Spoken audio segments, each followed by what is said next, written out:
সুপ্রিয় শিক্ষার্থীরা, আশা করি তোমরা সবাই বাড়িতে অবস্থান করতেছো এবং তোমরা সবাই ভালো আছো। আজকে তোমাদের নবম শ্রেণী ফিনান্স ও ব্যাংকিং বিষয় অনলাইন ক্লাস থেকে তোমাদেরকে সবাইকে স্বাগত জানাচ্ছি। তোমরা টেক্সট বইটা দেখবা, এগুলো হচ্ছে থিওরিটিক্যাল বিষয়। তোমাদেরকে টেক্সট বইটা অবশ্যই হাতে নিতে হবে। তাহলে আজকে আমরা এর বিগত ক্লাসে যা পড়ছিলাম এর পরবর্তীতে আজকে আমরা দেখো কারবারি অর্থায়নের নীতি এগুলো আমরা মূলত পড়ার চেষ্টা করব। মেন বিষয়টা হচ্ছে আজকে এইটা। কেমন? তোমরা সবাই টেক্সট বইটা হাতে নাও, টেক্সট বইটা হাতে নিয়ে দেখো। প্রথমে আমাদের দেখো কারবারের অর্থায়নের নীতি। কেমন? তাহলে কারবারি অর্থায়নের ব্যবস্থাপনা বলতে আমরা কি বুঝি তা আগে আমরা একটু লিখব। তাহলে কি লিখব? কারবারি অর্থায়নের ব্যবস্থাপনা বলতে বোঝায় কেমন যে কারবারের জন্য প্রয়োজনীয় অর্থ সংগ্রহ করে, কেমন ওই অর্থগুলো তাহলে স্বল্প এবং দীর্ঘমেয়াদী বিনিয়োগ করলে, কেমন বা বিনিয়োগ করে তা, এবং সেই সাথে হচ্ছে যে তহবিল বন্টন সংক্রান্ত আমরা ব্যবস্থাপনাকে বুঝে থাকি। তাহলে আমরা আজকে প্রথমে লিখব কারবারি অর্থায়ন ব্যবস্থাপনা। তাহলে এখানে লিখব কারবারি অর্থায়ন ব্যবস্থাপনা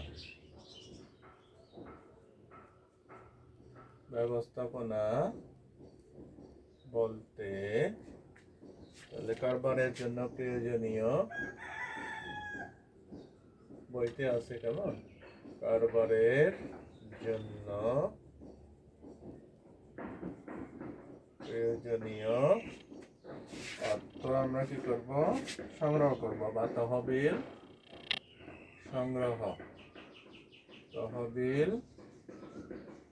সংগ্রহ স্বল্প ও দীর্ঘমেয়াদী সেই তহবিল বিনিয়োগ, স্বল্প ও দীর্ঘমেয়াদী, কেমন সে তহবিল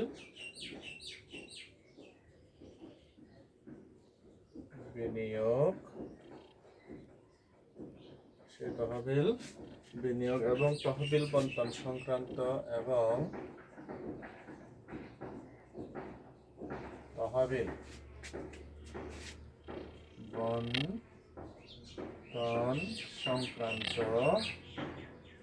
কার্যাবলীকে, কেমন বা বন্টন সংক্রান্ত ব্যবস্থাপনাকে বা কার্যাবলীকে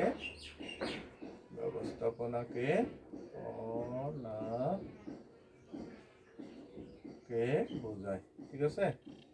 তাহলে দেখো কারবারি অর্থায়ন ব্যবস্থাপনা বলতে কারবারের জন্য প্রয়োজনীয় কি তহবিল সংগ্রহ করতে হবে, কেমন বিভিন্ন উৎস থেকে, বন্ধু বান্ধব, আত্মীয় স্বজন, বিভিন্ন ব্যাংক, বীমা প্রতিষ্ঠান থেকে অর্থ সংগ্রহ করতে হবে।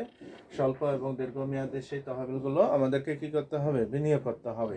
বিনিয়োগ এবং তহবিল বন্টন সংক্রান্ত এবং এই তহবিলগুলো বিভিন্ন খাতে বন্টন করার ব্যবস্থাপনাকে আমরা কি বলবো? কারবারি অর্থায়ন ব্যবস্থাপনা বলতে পারি। কেমন?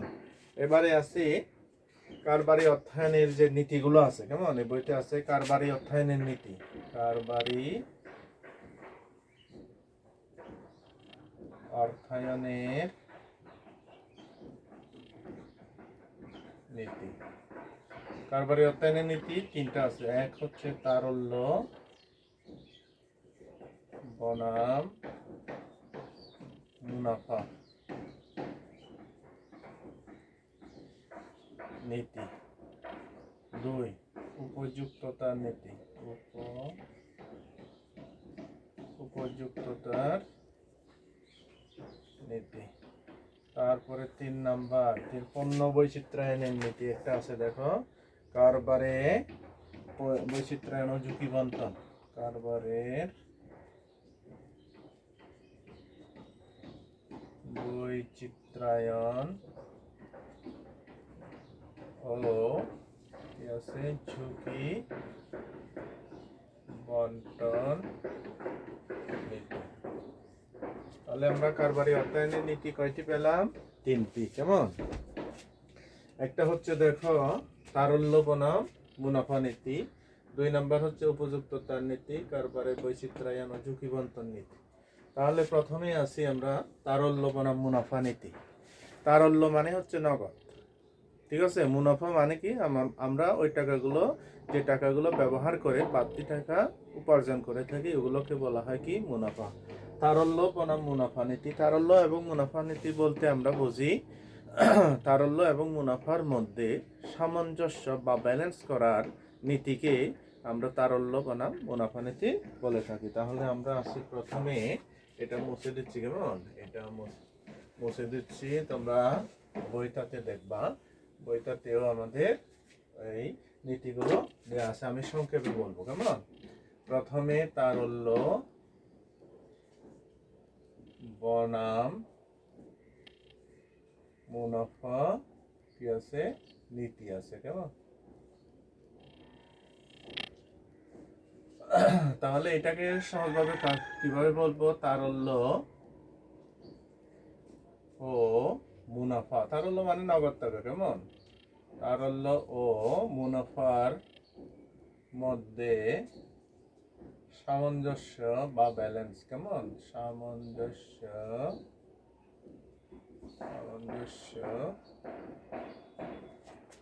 তারল্য ও মুনাফার মধ্যে সামঞ্জস্য করার নীতিকে তারল্য বনাম কি বলা হয়, মুনাফা নীতি বলো, কেমন।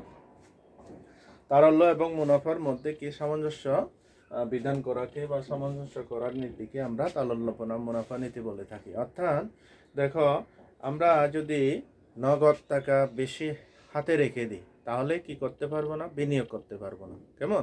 বিনিয়োগ যদি করতে না পারি, তাহলে কি হবে, মুনাফা কমে আসবে। আর অধিক লাভের আশায় আমরা যদি কি করে দিই, অতিরিক্ত টাকা বিনিয়োগ করে দিই, তাহলে আমাদের দৈনন্দিন কাজ পরিচালনার জন্য যে নগদ অর্থের প্রয়োজন, ওই নগদ অর্থটা কিন্তু আমাদের হাতে থাকবে না, ঠিক আছে। সেই কারণে আমাদেরকে তারল্য এবং মুনাফার মধ্যে এমনভাবে সামঞ্জস্য করতে হবে যাতে নগদ টাকার ঘাটতি না হয়, কেমন, এবং মুনাফা থেকেও বঞ্চিত না হয়। কারণ আমরা যদি হাতে অতিরিক্ত টাকা রেখে দিই, ওই টাকাগুলো অলসভাবে পড়ে থাকবে, কেমন। অলসভাবে পড়ে থাকলে আমরা ওই টাকাগুলো থেকে কোনো মুনাফা অর্জন করতে পারবো না, ঠিক আছে। আর অধিক যদি আমরা বিনিয়োগ করে দিই, আবার এদিকে সমস্যা হবে কি, নগদ টাকার ঘাটতি দেখা দেবে, যার কারণে দৈনন্দিন যে কাজগুলো আছে, কেমন, যে চলতি মূলধনের যেগুলো প্রয়োজন, ওইগুলো হয়তো আমরা ঠিকমতো সরবরাহ করতে পারবো না। সেই কারণে আমাদের তারল্য এবং মুনাফার মধ্যে সামঞ্জস্য বিধান করতে হবে। এটাই অবশ্যই আমাদেরকে ভালোভাবে, যদি আমরা সামঞ্জস্য করতে না পারি, তাহলে আমাদের কি হবে, এই নীতি যেটা আছে ওইটা সঠিকভাবে বাস্তবায়ন না হলে কি হবে, ব্যবসায় ক্ষতিগ্রস্ত হবে, ঠিক আছে, বোঝা গেছে। সেই কারণে নগদ এবং মুনাফা বা তারল্য এবং মুনাফার মধ্যে কি হয়, বিপরীত সম্পর্ক বিদ্যমান। কারণ আমরা যদি নগদ হাতে রেখে দিই, তাহলে এদিকে মুনাফা কম আসবে, আর মুনাফা বেশি আসায় যদি আমরা বেশি বিনিয়োগ করে দিই, নগদ টাকা কমে যাবে, ঠিক আছে। সেই কারণে এটা খুবই গুরুত্বপূর্ণ একটা নীতি। এরপরে 2 নম্বর আছে উপযুক্ততার নীতি। উপযুক্ততার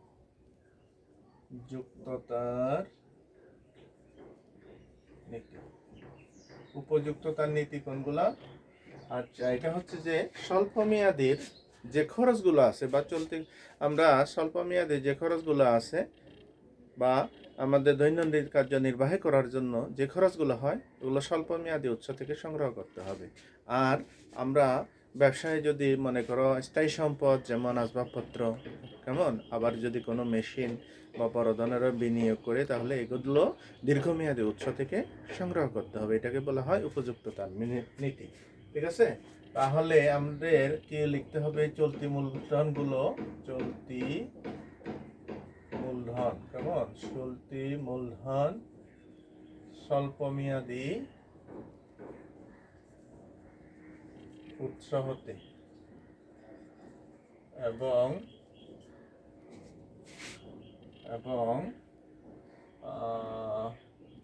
এবং স্থায়ী সম্পত্তি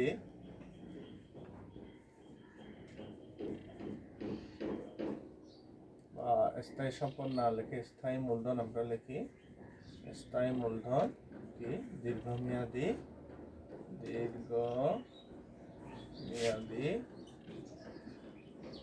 উৎস থেকে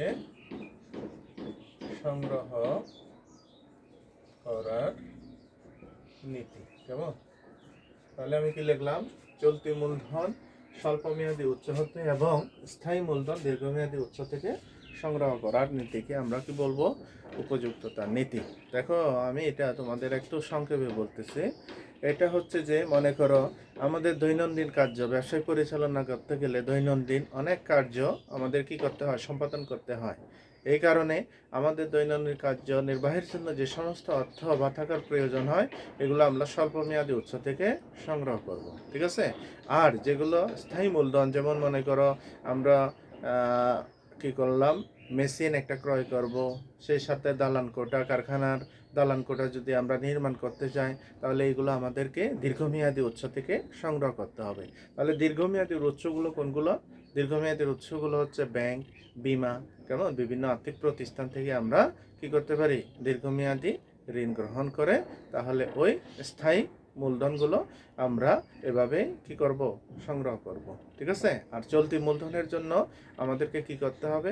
চলতি মূলধন যেহেতু দৈনন্দিন ব্যয় নির্বাহের জন্য, সেই কারণে আমরা আমাদের যে পণ্যদ্রব্যাদি বিক্রয় করে আমাদের যে অর্থগুলো সংগৃহীত হয় তাহলে ওই অর্থ থেকে আমাদেরকে কি করতে হবে? স্বল্পমেয়াদী মূলধনগুলো সংগ্রহ করতে হবে। আমরা যদি স্বল্পমেয়াদীর ব্যয়গুলো আমরা যদি দীর্ঘমেয়াদী উৎস থেকে সংগ্রহ করি তাহলে কি হবে?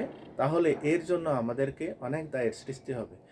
আমরা এই দায়গুলো যদি পরিশোধ করতে না পারি তাহলে কি হবে? এই আর্থিক প্রতিষ্ঠান হয়তো বিলোপ সাধন করবে। সেই কারণে আমাদেরকে এই উপযুক্ততার নীতি যেটা আছে এটা অবশ্যই সঠিকভাবে মেনটেন করতে হবে। অর্থাৎ স্বল্পমেয়াদী উৎসগুলো আমরা চলতি মূলধনগুলো স্বল্পমেয়াদী উৎস থেকে সংগ্রহ করব এবং দীর্ঘমেয়াদী মূলধনগুলো আমরা কি হবো? স্থায়ী মূলধনগুলো আমরা দীর্ঘমেয়াদী উৎস থেকে সংগ্রহ করব। এটাই হচ্ছে উপযুক্ততার নীতি। এরপরে দেখো তৃতীয় নাম্বার যেটা আছে এটা আমি মুছতেছি। তৃতীয় যে নীতিটা আছে এটা হচ্ছে যে কারবারের বৈচিত্র্যায়ন। কারবারের বৈচিত্র্যায়ন ও ঝুঁকি বন্টন নীতি। এবং তাহলে আমরা সবাই জানি বৈচিত্র্যায়ন। বৈচিত্র্যায়ন মানে কি? বৈচিত্র্যায়ন মানে বিভিন্ন ধরনের ব্যবসায় যেহেতু বিভিন্ন ধরনের পণ্য সামগ্রী যেটাকে বলা হয় ওইখানে ওইটাকে বলা হয় বৈচিত্র্যায়ন। আর ঝুঁকি বন্টন, আর ঝুঁকিটা বন্টন মানে কি? আমরা দেখো এটা হচ্ছে আমাদের যে অর্থগুলো আছে বা সম্পদগুলো আছে আমরা একটা জায়গায় বিনিয়োগ না করে আমরা যদি ভিন্ন ভিন্ন খাতে বিনিয়োগ করি। মনে করো আমার 20 লক্ষ টাকা আছে, আমি 5 লক্ষ টাকার শেয়ার কিনলাম আর 15 লক্ষ টাকা কি করলাম? ব্যাংকে রেখে দিলাম। তাহলে এটাকে হচ্ছে বৈচিত্র্যায়ন। অর্থাৎ আমরা একটা জায়গায় আমাদের সম্পদগুলো বিনিয়োগ না করে আমাদের এই অর্থগুলো বিভিন্ন খাতে বিনিয়োগ করা, এটাই হচ্ছে কি হবে? এটাকে বলা হয় বৈচিত্র্যায়ন। যেমন তোমরা দেখো একটা পণ্যে শুধু একটা পণ্য নিয়ে কিন্তু বসে থাকে না। কেমন? যেমন মনে করো শ্যাম্পুর ক্ষেত্রে আমরা দেখি, আমরা মিনিফ্যাক্ট দেখি, তারপরে মনে করো এর থেকে একটু বড় একটা কোটা, এর থেকে বড়, আবার ফ্যামিলি সাইজ, বড় বড় সাইজ। এগুলো কি?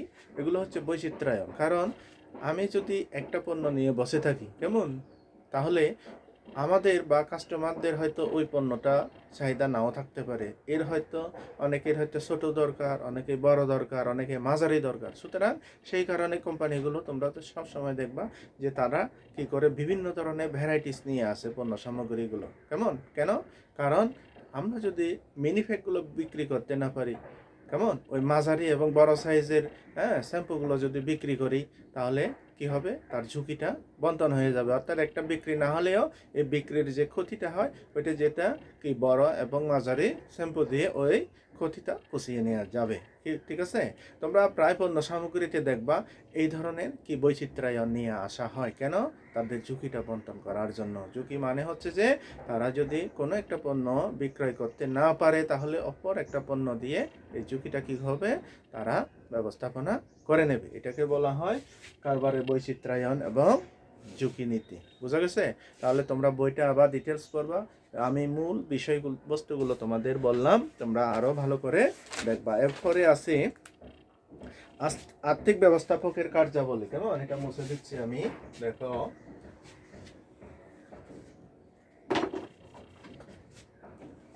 আর্থিক ব্যবস্থাপকের কার্যাবলী।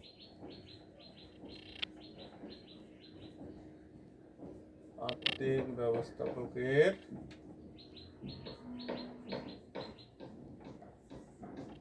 কার্যাবলী। কেমন? তাহলে দেখো, আর্থিক ব্যবস্থাপককে দুই ধরনের তোমাদের সিদ্ধান্ত গ্রহণ করতে হবে। কেমন? একটা হচ্ছে আয় সিদ্ধান্ত বা বিনিয়োগ সিদ্ধান্ত, কেমন, অর্থায়ন সিদ্ধান্ত। আর একটা হচ্ছে কি ব্যয় সিদ্ধান্ত বা বিনিয়োগ সিদ্ধান্ত। তাহলে দেখো আমি দুইটা সিদ্ধান্ত, কেমন, আর্থিক ব্যবস্থাপকের দুই ধরনের সিদ্ধান্ত নিতে হয়। দুই ধরনের, বইতে আছে দুই ধরনের সিদ্ধান্ত নিতে হয়। এক হচ্ছে কি অর্থায়ন বা আয় সিদ্ধান্ত। আয় সিদ্ধান্ত বা অর্থায়ন সিদ্ধান্ত। দুই হচ্ছে ব্যয় সিদ্ধান্ত বা বিনিয়োগ সিদ্ধান্ত। তাহলে দেখো, প্রথমে হচ্ছে আমাদের আর্থিক ব্যবস্থাপকের কার্যাবলী দুই ধরনের, বইতে দেয়া আছে। এক হচ্ছে আয় সিদ্ধান্ত বা অর্থায়ন সিদ্ধান্ত, ব্যয় সিদ্ধান্ত বা বিনিয়োগ সিদ্ধান্ত। আয় সিদ্ধান্ত বা অর্থায়ন সিদ্ধান্ত কি? আয় সিদ্ধান্ত এবং অর্থায়ন সিদ্ধান্ত হচ্ছে ব্যবসা প্রতিষ্ঠানের জন্য যে অর্থগুলো প্রয়োজন বা যে তহবিলের প্রয়োজন, সেই তহবিলগুলো কোন কোন উৎস থেকে তারা কি সংগ্রহ করবে, এটা হচ্ছে কি অর্থায়ন সিদ্ধান্ত বা আয় সিদ্ধান্ত। বুঝা গেছে? কি বলছি? কোম্পানি বা কারবারের জন্য যে সমস্ত অর্থগুলো প্রয়োজন, তারা এই অর্থগুলো কোথা থেকে সংগ্রহ করবে, কেমন, এটাকেই বলা হবে আয় সিদ্ধান্ত। যেমন মনে করো, আমি কিছুক্ষণ আগে বলছি যে স্বল্প মেয়াদি চলতি মূলধনগুলো স্বল্প মেয়াদি থেকে করা উচিত, আর স্থায়ী মূলধনগুলো দীর্ঘমেয়াদী থেকে করা উচিত। ঠিক আছে? এই ধরনের, যেমন মনে করো হয়তো এক মালিকানা কারবারের ক্ষেত্রে তারা কিভাবে মূলধনগুলো বা তহবিল সংগ্রহ করে, তারা নিজেরা হয়তো ব্যক্তিগত তহবিল থেকে নিয়ে আসে অথবা বন্ধু বান্ধব আত্মীয় স্বজন থেকে প্রায় নিয়ে আসে। কিন্তু মনে করো এরপরে অংশীদারি ব্যবসায়ীর ক্ষেত্রে কি হবে, অংশীদারগণ তাদের কি তহবিলগুলো সংগ্রহ করে থাকে। কেমন? এরপরে মনে করো কোম্পানির ক্ষেত্রে যৌথ মূলধনী কোম্পানি আছে, ঠিক আছে, তারা কি করে বিভিন্ন শেয়ার ইস্যু করে তারা কি করে থাকে, তারা তাদের অর্থায়ন করে থাকে। বুঝা গেছে? অর্থাৎ তারা কিভাবে কোন উৎস থেকে এই তহবিলগুলো সংগ্রহ করলে তাদের কি হবে, মূলধন ব্যয়টা কমে আসবে, অর্থাৎ খরচটা কমে আসবে, তা এই সিদ্ধান্তের মধ্যে অর্থাৎ আয় সিদ্ধান্তের মধ্যে আসতে হবে। বুঝা গেছে? এরপরে দেখি ব্যয় সিদ্ধান্ত। এবং এখন দেখো, কোম্পানির তার সংগৃহীত অর্থগুলো কিভাবে ব্যয় করলে, অর্থাৎ কিভাবে বিনিয়োগ করলে সর্বোচ্চ মুনাফা অর্জন করতে পারবে, তা আমাদের এই ব্যয় সিদ্ধান্ত বা বিনিয়োগ সিদ্ধান্তের মধ্যে আসতে পারে। কেমন? মনে করো একজন দর্জি, সে চিন্তা করলো যে সামনে যেহেতু মনে করো ঈদ বা কোনো উৎসব আছে, এখন তাকে চিন্তা করতে হবে যে সে যদি একটা মেশিন ক্রয় করে, মেশিন বলতে সেলাই মেশিন যদি সে ক্রয় করে, এখন তাকে চিন্তা ভাবনা করতে হবে এই সেলাই মেশিনটা সে যদি ক্রয় করে থাকে তার কি বিক্রয় বাড়বে কি বাড়বে না। কেমন? এই বিষয়টা তাকে অবশ্যই কি করতে হবে, চিন্তা ভাবনা করতে হবে।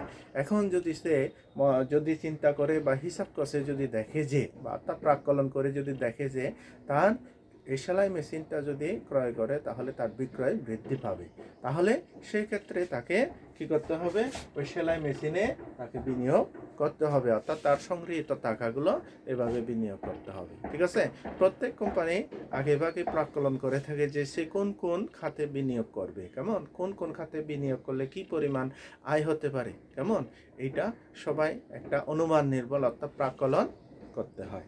ঠিক আছে, এই প্রাক্কলনের মাধ্যমে তাকে কি করতে হবে, তাকে এই সিদ্ধান্তগুলো নিতে হবে। কেমন, এখন যদি কোনো চিন্তা ভাবনা না করে যে কোনো কারবারি প্রতিষ্ঠান যদি অনুমানের অর্থাৎ হিসাব না করে শুধু একটা অনুমানের উপর সিদ্ধান্ত নেয় তাহলে কিন্তু হবে না। তাকে অবশ্যই বিভিন্ন কে হিসাব নিকাশ করে তাকে দেখতে হবে যে অর্থাৎ এই টাকাটা এখানে বিনিয়োগ করলে সে আদৌ লাভবান হবে কি না সেই বিষয়গুলো তাকে দেখতে হবে। কেমন, এটা হলো মোটামুটি সংক্ষেপে একটা বিষয়। এরপরে দেখো অন্যান্য কয়েকটা সিদ্ধান্ত আছে, দেখো বইতে, ট্যাক্স বইতে। উপরিউক্ত মূলত দুইটা সিদ্ধান্ত, কেমন, আয় সিদ্ধান্ত, ব্যয় সিদ্ধান্ত।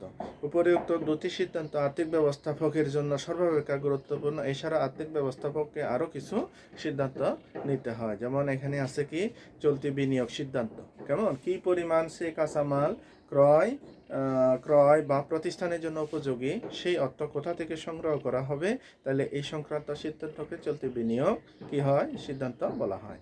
এরপরে খ নাম্বার আছে দৈনন্দিন প্রয়োজন নির্বাহের জন্য কি পরিমাণ, কেমন, নগদ অর্থ রাখা উচিত, সেটাও একটা গুরুত্বপূর্ণ সিদ্ধান্ত। কেমন, মেন সিদ্ধান্ত কিন্তু এই দুইটাই। এরপরে গ নাম্বারে আছে যেসব উৎস থেকে তহবিল সংগ্রহ করা হয়েছে তাদের প্রাপ্য প্রদানের আরেকটা কি সিদ্ধান্ত, অর্থাৎ আমি যে তহবিলগুলো সংগ্রহ করেছি তাদেরকে কি দিতে হবে, তাদেরকে বিভিন্ন সুদ প্রদান করতে হবে। কেমন, তাহলে সুদ বা লভ্যাংশ প্রদান করতে হবে, এগুলো কিভাবে তাকে দিতে হবে এই বিষয়েও সিদ্ধান্ত তাকে গ্রহণ করতে হবে। কেমন, আশা করি তোমরা এই বিষয়বস্তুগুলো মোটামুটি বুঝতে পেরেছ। কেমন, এগুলো বাসায় তোমরা ট্যাক্স বইটা নিয়ে বারবার অনুশীলন করবা। আমি মনে করি এই বিষয়গুলো তোমরা যদি ভালোভাবে বইটা দেখো বা ট্যাক্স বইটা ভালোভাবে পড়ো, মনোযোগ দিয়ে পড়তে হবে। কেমন, তাহলে যদি মনোযোগ দিয়ে পড়ো নিশ্চয়ই এই বিষয়গুলো তোমরা কি বুঝতে পারবে। ঠিক আছে, এই করোনাকালীন সময়ে তোমরা বাসায় থেকে অন্তত ট্যাক্স বইটা বারবার রিডিং করো, তাহলে নিশ্চয়ই তোমাদের কি হবে, এই উপকারে আসবে এবং এটা তোমরা বিষয়বস্তুগুলো আরও ভালোভাবে বুঝতে পারবা। ঠিক আছে, আমাদের আর পরবর্তী সময়ে যে ক্লাসগুলো আছে আশা করি তোমরা সবাই দেখবা। কেমন, দেখে নিশ্চয়ই তোমাদের এই যে ধারাবাহিকতা যেটা এটা বজায় রাখবা। ঠিক আছে, সবাই বাসায় থাকো, বাসায় অবস্থান করো এবং ভালো থাকো, এই শুভকামনা জানিয়ে আজকের মতো এখানে ক্লাসটা শেষ করছি। ধন্যবাদ সবাইকে।